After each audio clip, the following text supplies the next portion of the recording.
వేతన జీవికి భారీ ఊరటనిస్తూ కేంద్ర ఆర్థిక మంత్రి నిర్మలా సీతారామన్ 2025-26 కేంద్ర బడ్జెట్ను పార్లమెంట్లో ప్రవేశపెట్టారు.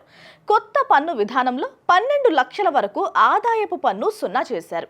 దీంతో పాటు వృద్ధులకు వడ్డీపై టీడీఎస్ ఊరట, అలాగే 36 ఔషధాలకు బేసిక్ కస్టమ్స్ డ్యూటీ తొలగింపు, గిగ్ వర్కర్లకు ఆరోగ్య బీమా, కిసాన్ క్రెడిట్ కార్డ్ పరిమితి 5 లక్షలకు పెంపు లాంటివి చాలా అంశాలు ఈ బడ్జెట్లో ఉన్నాయి. వైద్య విద్యను అభ్యసించాలనుకునే విద్యార్థులకు గుడ్ న్యూస్ చెప్పారు నిర్మలా సీతారామన్. దేశవ్యాప్తంగా వైద్య సీట్లను పెంచబోతున్నట్టు వెల్లడించారు. వచ్చే ఏడాది నుంచి సంవత్సరానికి కనీసం 10,000 చొప్పున పెంచేందుకు కేంద్రం సిద్ధమైంది. ఇలా రానున్న 5 ఏళ్లలో 75,000 సీట్లు పెంచుతామని తెలిపారు నిర్మలమ్మ.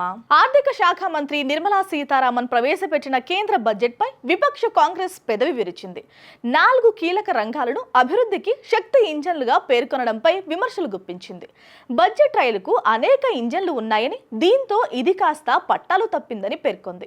వ్యవసాయం, ఎంఎస్ఎంఈ, పెట్టుబడులు, ఎగుమతులు అనే 4 ఇంజన్ల గురించి ఆర్థిక మంత్రి మాట్లాడారు. కానీ చాలా ఇంజన్లు ఉన్న ఈ బడ్జెట్ పూర్తిగా పట్టాలు తప్పింది. బీహార్ టార్గెట్ గా తమ ప్రయోజనాల కోసమే కేంద్రం ఆ రాష్ట్రంపై బొనాంజా ప్రకటించింది అంటూ కాంగ్రెస్ సీనియర్ నేత జైరాం రమేష్ ఎక్స్ వేదికగా ఆరోపించారు. దేశవ్యాప్తంగా ఉన్న మొత్తం 23 ఇండియన్ ఇన్స్టిట్యూట్ ఆఫ్ టెక్నాలజీస్ కు కూడా నిర్మలమ్మ గుడ్ న్యూసే చెప్పారు.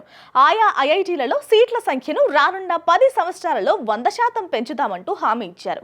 2014 తర్వాత ఏర్పాటు చేసిన 5 ఐఐటీల్లో అదనపు మౌలిక సదుపాయాలు కల్పిస్తామని, తద్వారా సుమారు 6,500 మంది విద్యార్థులకు మేలు జరుగుతుందని సీతారామన్ వెల్లడించారు. మరి ఈ బడ్జెట్ మీకు నచ్చిందా? మీ అభిప్రాయం ఏంటి? కామెంట్ చేయండి.